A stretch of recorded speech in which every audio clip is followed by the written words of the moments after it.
Hey there, friends. Welcome back to The Longest Journey. We need to learn some stories. So let's have story time. Like, the whole game isn't just one big story time. But Saina knows one. Let's slowly have story time. Slowly. Hi, Saina. Hi, April. Do you know one of the four tales of winds, stars, sea, and homecoming? Yes, my mommy taught me the tale of the stars. It's a really pretty story. You want me to tell it? Please, Saina, I would like No! it very much. Yeah. Okay. This is my tale, the tale of stars, and I tell it to you in my own words, as it was told to me by my teacher in her words. In the small village of Jinjay near the rumbling hills of Onion, there lived a girl called Mona. She was a curious girl, and she would always get in the way of grown Alatien. Go play somewhere else, they would say to Mona, but she didn't want to play with the other children. She wanted to be where the grown-ups were, to see what they were doing, and learn from them. But one day, after getting many complaints from the pottery makers and guardsmen and traders and soldiers in the village, Mona's mother told her that she wasn't to interfere with the grown-ups anymore, and that instead she could go play with the other children, or sit still and draw or work with clay. But Mona was always curious, and now, since she wasn't to be among the grown Alatien anymore, she decided to go exploring the forest that lay just outside of the village of Jinjay. She had many times been forbidden to enter the forest because it could be a dangerous place, but Mona was very curious. Of course she wasn't planning on going far into the forest, but then her eye caught sight of a white flufftail hopping through the tall grass, and Mona, curious as ever, gave chase. The flufftail ran away into the forest, and Mona followed, blind to where she was going, and interested only in catching the white flufftail so that she could keep it as a pet. But then, after a good while, the flufftail disappeared into a hole in the ground, leaving Mona alone in a small clearing, somewhere deep inside the forest. She was exhausted after running after the flufftail for so long, and as she looked around the clearing at the unfamiliar trees and flowers, she realized that she hadn't been paying attention to where she was going. Not for the first time her curiosity had gotten the better of her, but this time it was serious. Mona was too young to fly, and she had very little sense of direction, and chasing the white flufftail had made her dizzy and tired. It was getting darker, and Mona was all alone in the deep, dangerous forest, too sleepy and too scared to be able to go anywhere. Mona curled up with her wings wrapped around her under the leaves of a tree, and began crying. Soon it got really dark, and somewhere, not far away, wolves started howling at the moon. Mona was so scared she was petrified, but after a while her exhaustion got the better of her, and she fell asleep. She woke up when she heard a voice calling her from somewhere far above. Looking up at the starry sky, Mona saw a vision of the spirits of 5 tellers gazing down at her. "You have let your curiosity lead you astray," said one. "You are lost, and you deserve to be lost," said another. "Poor little girl," said a third. "We will help you home," said a fourth. "But remember this," said the 5th spirit. "We will lead you back to your village and to your mother only if you promise us one thing." "I promise," said Mona. "Whatever it is, I promise I will do it." "Very well," said the 1st spirit. "You will make the story of this night into your own tale, and you will call it the Tale of Stars." "It will be a tale to warn the curious to be careful," continued the 3rd spirit, "and to not let their curiosity get the better of them. And," said the 2nd spirit, "to remind the Alatien that the spirits of their tellers watch out for them when they most need it." And so the spirits of the 5 tellers guided Mona through the forest, and by dawn she was home. And Mona did tell her tale, the Tale of Stars, to everyone in the village, so that everyone would remember that the curious must be cautious, and that the spirits of the tellers are always watching. This was my tale, the Tale of Stars, and I told it in my own words as my teacher did to me. That was a beautiful tale, Saina. Thank you. Bye-bye, Saina. You're leaving again? I wish you could stay. Me too, Saina, believe me. So basically, it was a tale saying, don't forget your GPS. Okay, guys, you're gonna need it. So, didn't the lady over here say that she knew one? I think I remember she said she knew one. Maybe. Hello. Hi, Mima. Hi, April. Do you know one of the 4 tales of winds, stars, sea, and homecoming? I had to learn the tale of homecoming. It took a long time, but I think I got it now. I'm better with pottery than I am with the tales, unfortunately. Do you want to hear it? Oh, Yes. sure. Very well. This is the tale of homecoming, my tale, and I shall tell it in my own words, as told to me by my teacher, in her words, and by her teacher in turn. Moran was a handsome young Alatien man with strong wings and a hardy beak. He lived below the white cliffs, where the water was salty and the fish plentiful.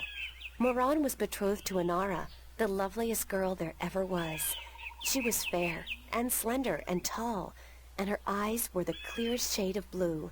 But Moran was hesitant to enter into union with Anara, to become her husband and to give her children. He would always come up with a new excuse for why they had to wait a little while longer. Now, Anara was skilled at pottery, but even more so with stories, and the teller of the village had many times asked Anara to be her apprentice, to learn all the tales, so that someday she could take over as the teller. But Anara refused, knowing that if she did accept the teller's offer, she would never be able to marry Moran, because a teller cannot have a husband nor children of her own. Her refusal to become the teller's apprentice was unheard of, because who could refuse such an honor? But to Anara, love was more important. Her love for Moran was beyond honor, beyond reason. But despite Anara's love, Moran was still hesitant. And then one day he told Anara, "I am traveling on a pilgrimage to the far shores. I will be gone for some time, and while I am traveling, and in accordance with our traditions, I will be freed from our betrothal. Not until I come back will the bond between us be renewed." It was not unusual for a young Alatien man at that time to go on a pilgrimage, and the bond between the betrothed would often be cut while he was away, to be formed again upon his return. But Anara was heartbroken, because she had thought that Moran would soon want to marry her. When Moran saw her tears, he said to her, "Do not weep. When I come back, I promise I will marry you.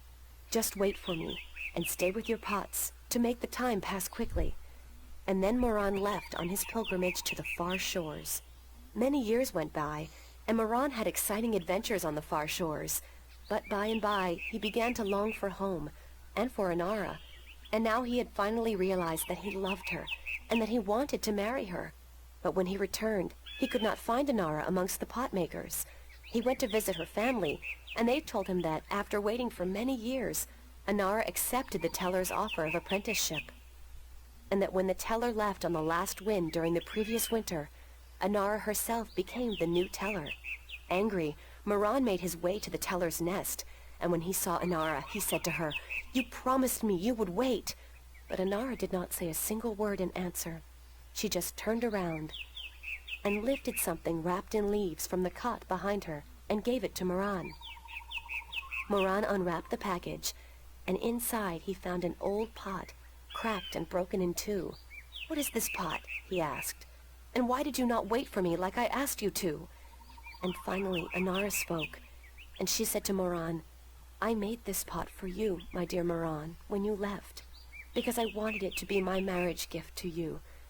But when many, many years passed, I finally realized that you did not love me the way I loved you, and to live hoping otherwise would be death." "But I want to marry you," cried Moran. "I came back." But Anara just nodded at the broken pot in Moran's hands and said, "Like an old pot that is left without care, a heart may break in two, and a broken heart can never be mended." And so Anara turned away, never to speak with Moran again. And Moran's heart, like the pot that was left untended, broke in two, because absence makes a heart brittle. This was the tale of homecoming, my tale, and I told it in my own words as told to me by my teacher, and as I will tell it to my student when the time comes. Bye, Nima. Goodbye, April. So, yeah. That dude got what was coming. You just don't ditch a lady. Be like, okay, first of all, that whole little pilgrimage thing is just a joke. That's just to get the dude off for, like, he can, like, I don't know, drink, go to bars, get down with some skanky hoes. And no one wants that. No one wants to get down with a skanky hoe. And no one wants someone to come back who's been getting down with skanky hoes. So, yeah, moral of the story, dude, don't be a dick. It's an old Alatien man. Do you know a story, old mon? I need 2 more stories. Do you know one of the 4 tales of winds, stars, sea, and homecoming? Mine is the tale of sea, human. Oh god, Would he's you gonna mind take telling it to forever. me? I would be happy to do so.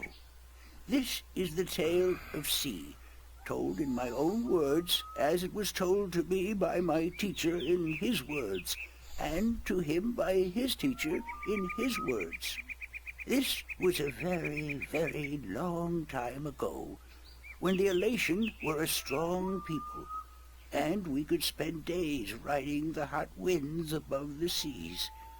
We hunted fish then, and we were at war with the Merum, the wet-tails. Achilles Racist. was one of the strongest warriors there was.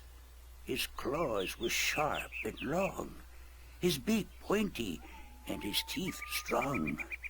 Achilles was admired by everyone in his clan, and because of this, he was cocky and arrogant. So one day, the teller of Achilles city asked him to perform a very important and very special duty, to bring a sacred jewel to the teller of an Alatien town across the sea. This particular jewel was very important because it signified a union between the 2 towns, and it would benefit the people of both that it was delivered safely and promptly. Achilles grinned and told the teller that he would deliver the jewel both quickly and safely, and that she was not to worry. But the teller did worry, because Achilles was young and too sure of himself. But she wanted to test him, and to teach him that sharp claws, a pointy beak, and strong teeth are not all a warrior needs, that a warrior must also be wise and careful. So Achilles set out across the sea on his flight. It was on the 4th day that he spotted something in the water that caught his attention, and forgetting his duty and following his curiosity, Achilles dived towards the water to investigate. When he came closer, he saw that there were Merum in the water, foolishly hunting close to the surface, and Achilles saw an opportunity to again prove his might as a great warrior to his people, and to capture the fins of a few wet-tails. Racist. This time, Achilles' arrogance got the better of him, because the Merum had set a trap. As he dived towards the Merum with his claws, a spear shot up from the water to hit him. Achilles struck the water and dropped the jewel he was carrying, and it was all he could do not to drown. Achilles was bleeding, and the Merum were grabbing onto his wings and his legs, but he fought bravely, and finally he managed to escape. But even though he now lived, he was dead inside, because the shame of losing the sacred jewel would always be with him. Achilles could not return to his village, because he had neglected his duty to his teller and to his people, and so he went away to a small island where he could be alone. To himself and his people, Achilles now became the lost one. He who had been on a sacred mission, but had failed in his arrogance. A year passed, and one day Achilles met with human traders from a ship that came close to his island. From the traders, Achilles heard speak of a hideous creature that lived in the sea, the Octowoe. The Octowoe was said to have a 3rd eye, like a jewel, and that this eye pulled hapless sailors into its deadly 8-armed grasp. Achilles knew immediately that the Octowoe's 3rd eye had to be the jewel that he lost in the sea a year ago, and he now saw the opportunity to redeem himself. But Alatien was not used to water, and the thought of submerging himself in the cold, harsh ocean chilled Akalus to his heart. But he was the lost one, and if in his death he could at the very least redeem himself, to his own heart then it would be worth it. So Akalus fashioned himself a spear, because in the water his claws and his beak would be too slow, and he flew out to where the octowoe was last seen. And then Akalus dived into the sea. The dark water closed in on him, and his wings and legs went numb. But still Akalus kept pushing down until he saw the lair of the octowoe. Spotting Akalus, the octowoe attacked, and Akalus saw the monster's third eye, his sacred jewel, shining bright in the darkness. And his heart was filled with a sense of duty and courage that he had never felt before. But as he began fighting the eight-armed monster, Akalus realized that if he were to fight like he usually did, he would not stand a chance. He would have to think differently. And so Akalus tricked the octowoe into following him through a tight chasm where the monster got stuck. And then he swam above it, and using his spear, tipped a rock on top of the octowoe. Swimming back down again, the octowoe was flailing helplessly. Now, almost out of air, Akalus took the sacred jewel from the octowoe's head and swam back up. Finally, Akalus could deliver the sacred jewel to the town across the sea.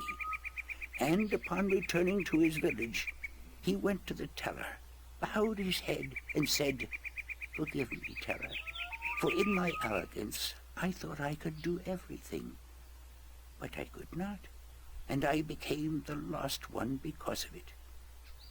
"You were lost," said the teller, "but you are no more, because now you see the limits of your own strength, and you will know that a warrior must be careful and wise, in addition to being strong and fierce." This was the tale of sea, and I told it in my own words, as told to me by my teacher. Okay, one more to go. This is going to be a longer episode for sure, seeing as I actually want to get something done today. And we have to listen to the stories because we have to answer the questions. I think there's only one more person left. Hey dude, also, do you want to bone that chick in there? Just wondering.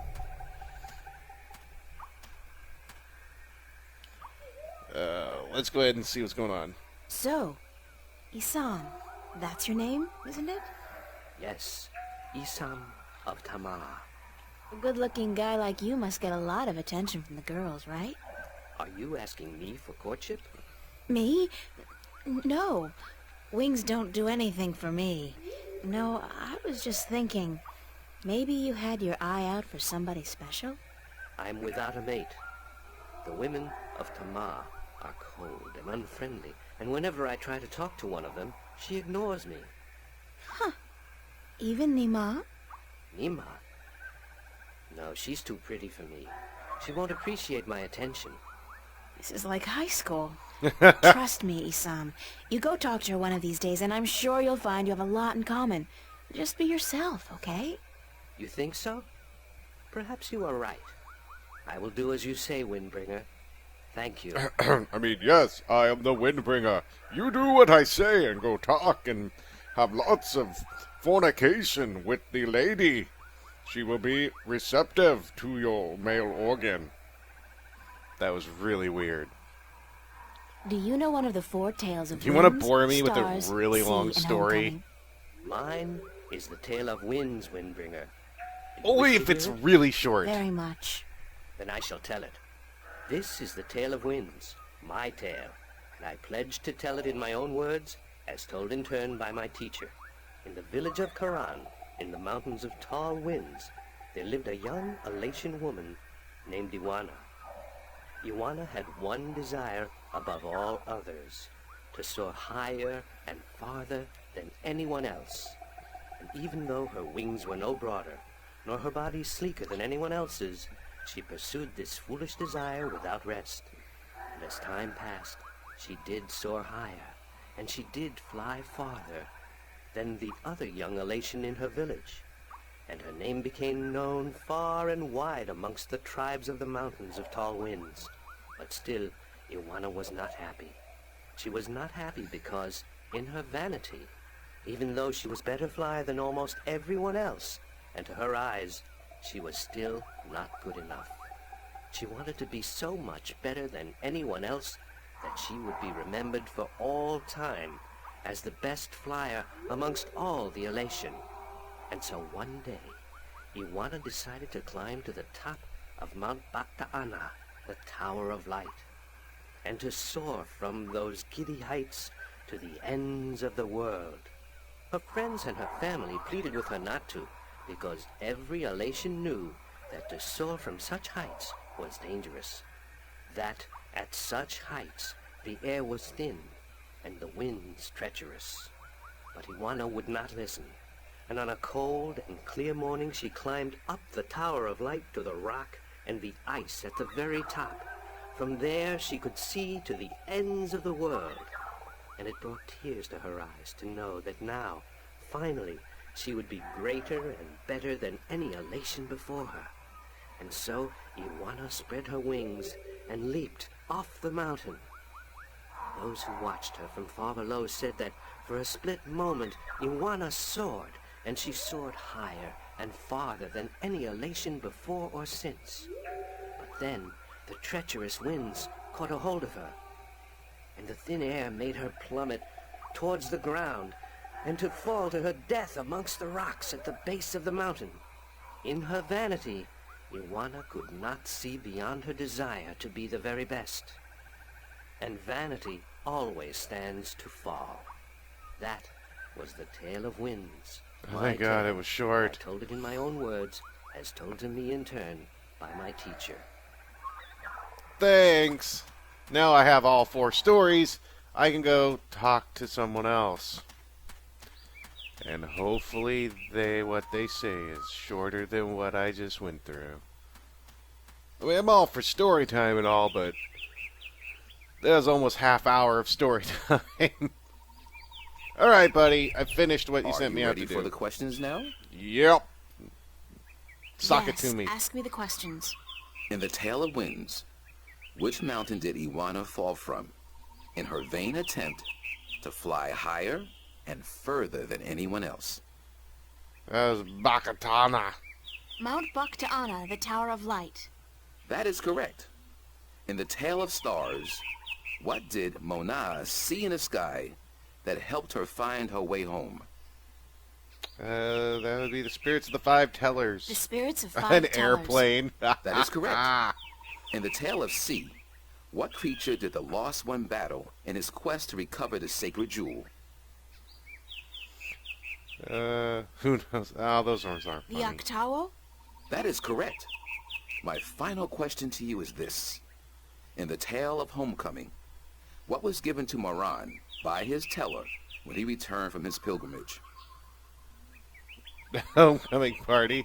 You're back. Welcome back. A broken pot, to teach him that absence may break a heart in 2. You have correctly answered all my questions, and so have proven your knowledge of the 4 tales. You are the Windbringer. I am the The teller Windbringer. would see you presently. Really? You couldn't just take my word for it. I had to go and learn something that anybody could just ask somebody for, like I just did. And then you'll automatically assume I'm the Windbringer.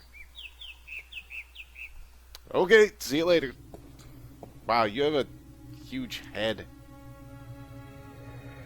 She's the teller. She must be over 100 years old. Come Hello? closer, human.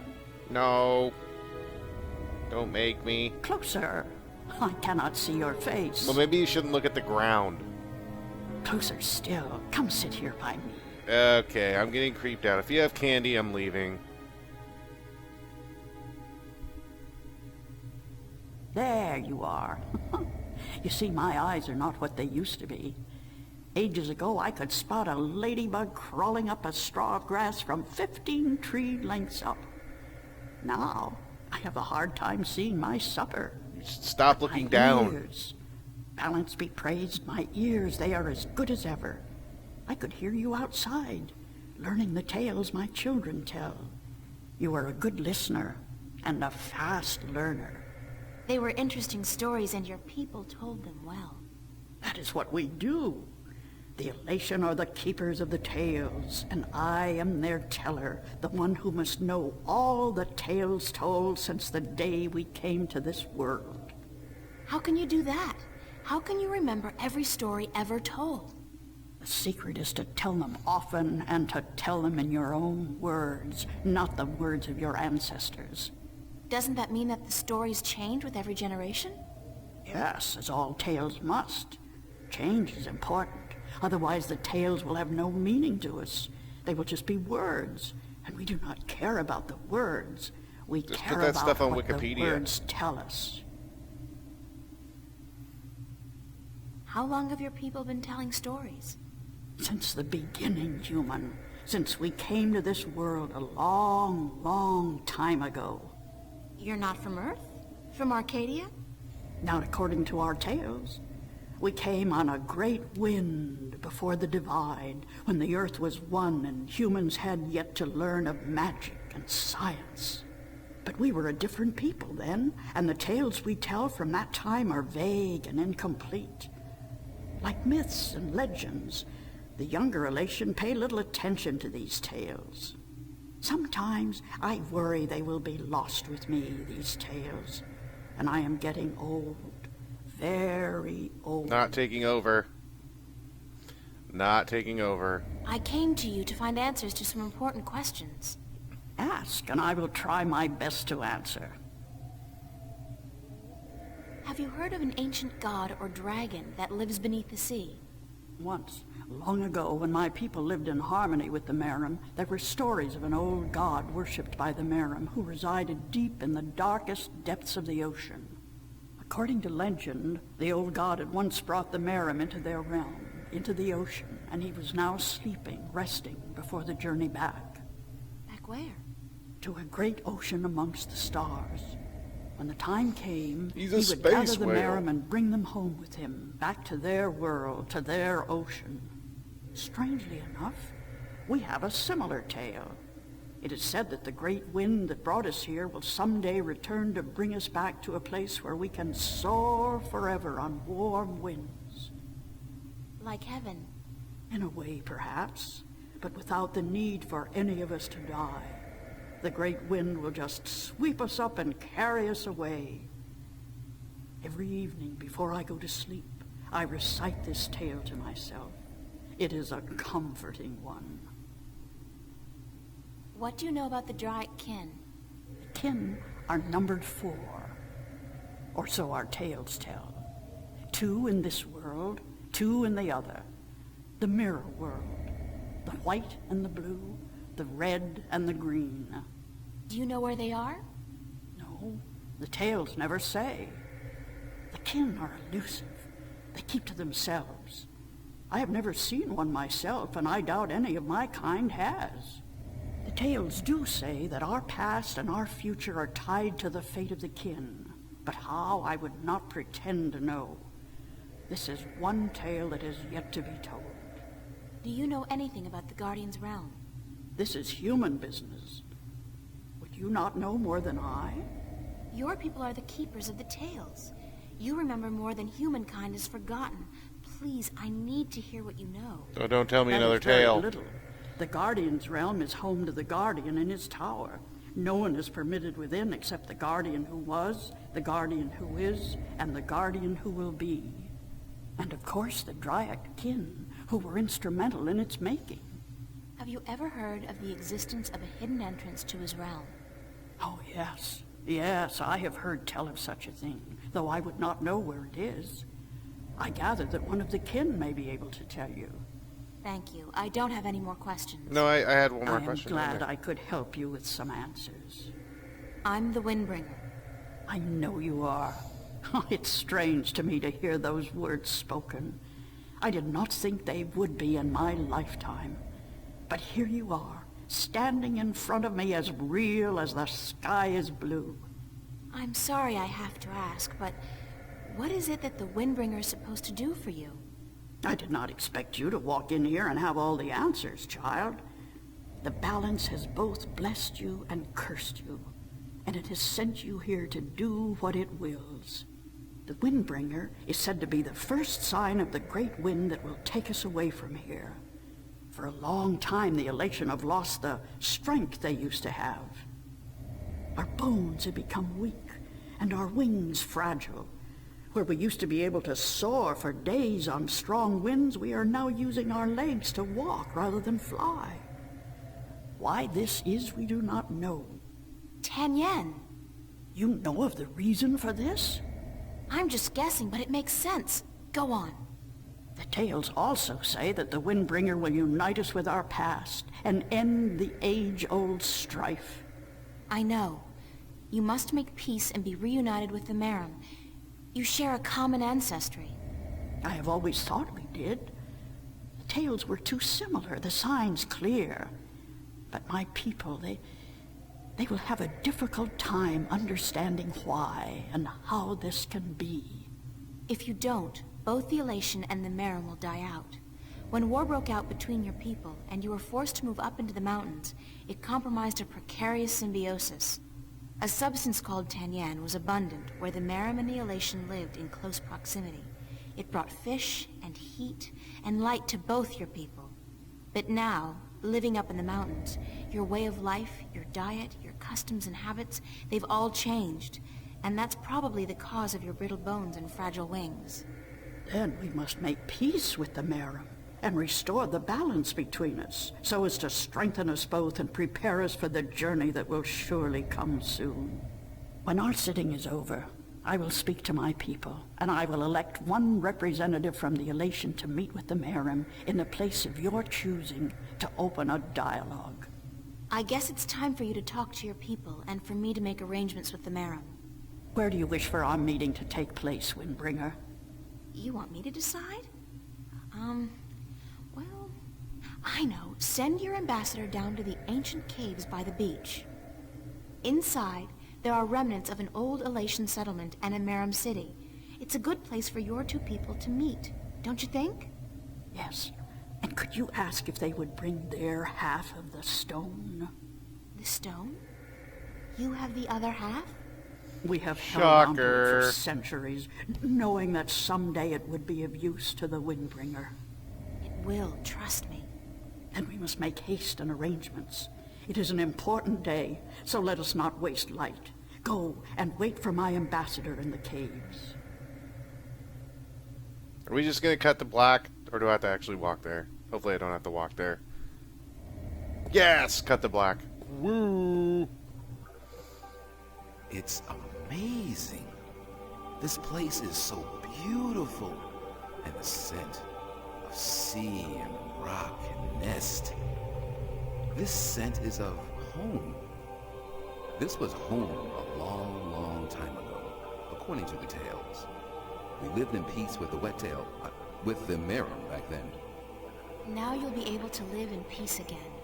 And with the Tan Yen bringing fish to your doorstep, you'll be able to eat well and restore strength to your bones.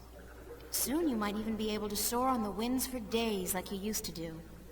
I hope you are right, Windbringer. And I hope that the Merim will see the sense in it too. They are coming, are they not? They said they would. Hush, I hear something.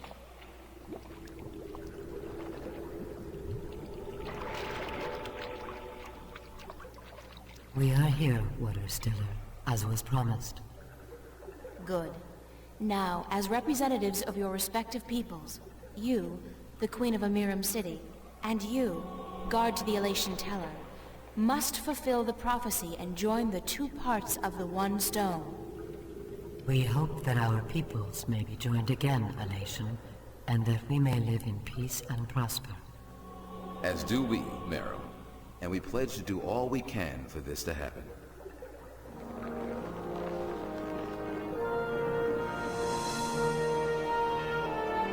unharmed.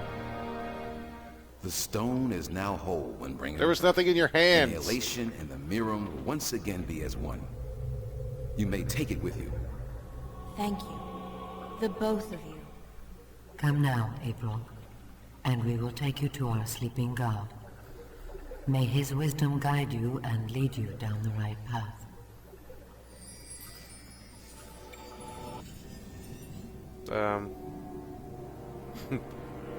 I've got a mushroom umbrella. Ooh, wee. Me and my mushroom umbrella will be safe from the falling rocks. Flam. Ouch. I am dead.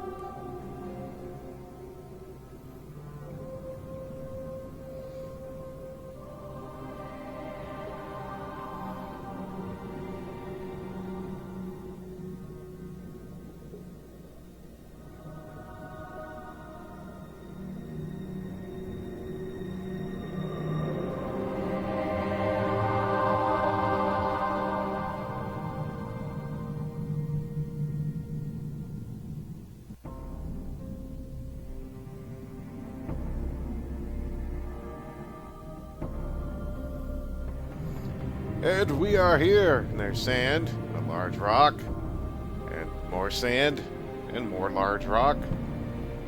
The sand is covering something. Well, let's undo the sand.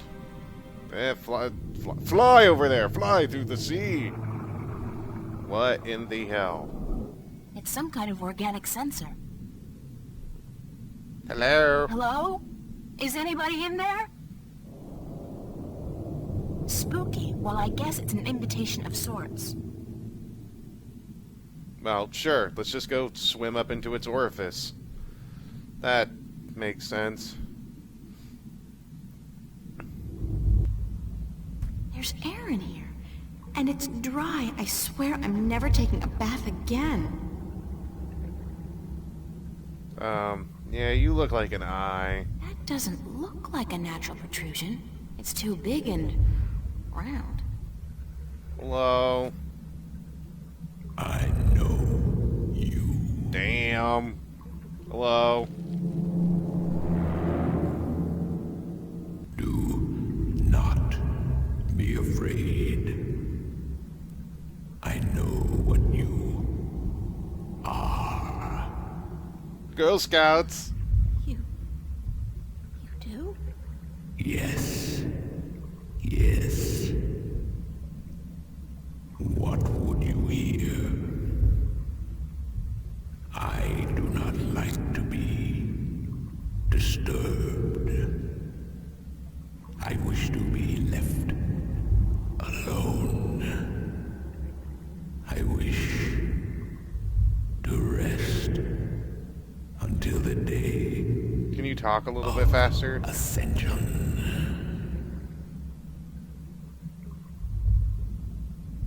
I'm sorry to disturb you, but I need some answers. Everyone needs answers. Everyone has questions. I am not the oracle. I cannot answer all your questions. I don't expect you to answer all of them, but I was hoping for an answer to at least some of them. Then ask and be gone. You're rude ass for a dragon.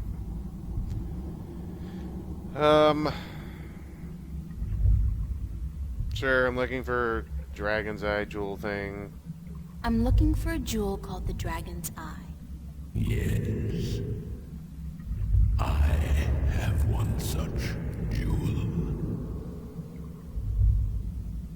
I guess that's it. Take it. Are you sure? Take it. It is yours now. It is part of your destiny.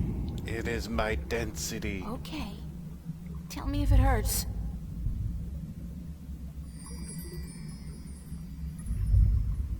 I know what I am. I am a girl swimming in the water. and talking to an eyeball. Basically, I'm on an acid trip. What is the Day of Ascension? The day when the kin return home.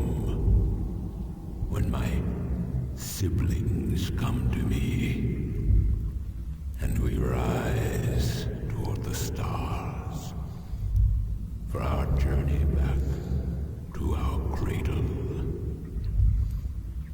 This is the Day of Ascension. So you're going back to wherever it is you came from? We will, eventually, when everything is ready. When what's ready?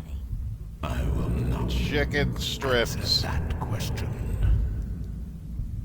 It is not necessary for you to know. And we need to go to the Guardian's I realm. need to know where I can find the gateway to the Guardian's realm. So you come to me. They told me, well, they as in the few people who could tell me anything at all, they told me that if anyone would know, it'd be you. I know.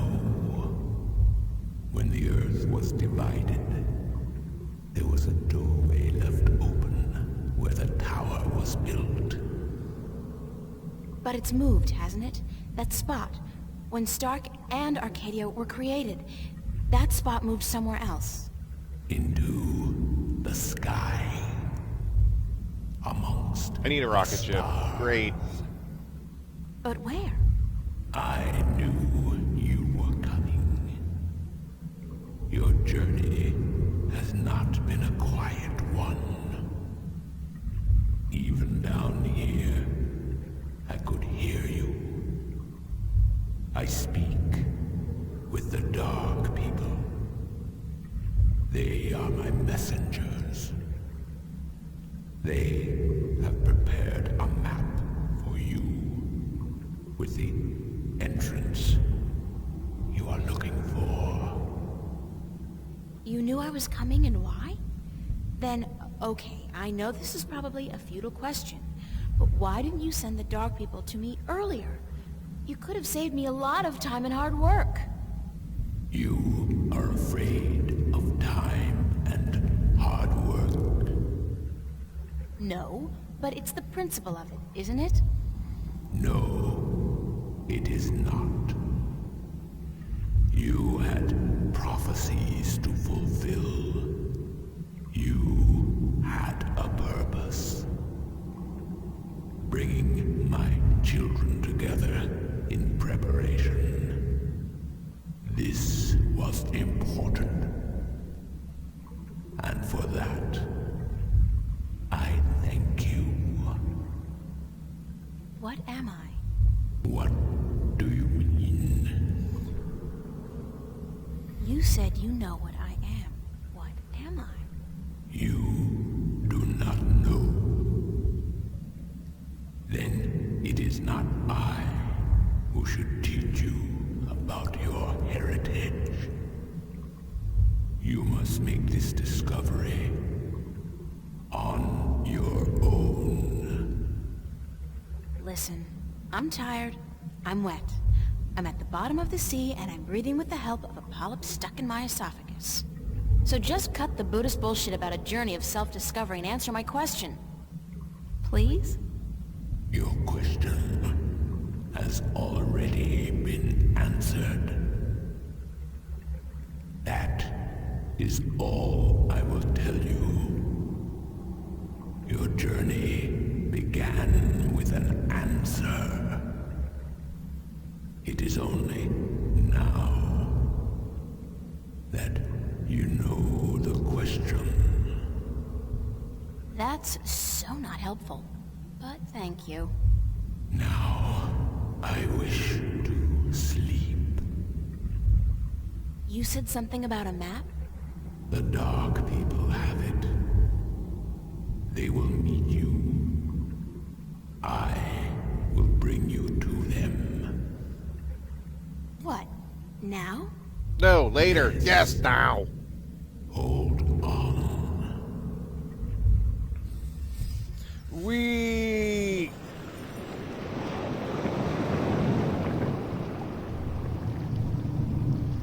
Holy crap.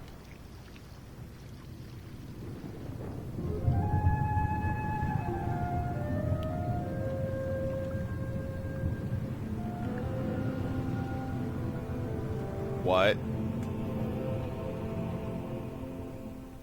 It's a big shell with lamps. And there's the dark one, I would guess. And next time, friends, we will get the map. And who knows what will happen from there. Today was full of talking. Lots of talking. But I did accomplish a couple things. So that's good. So until then, friends, you all take care. And of course, as always, have a good one.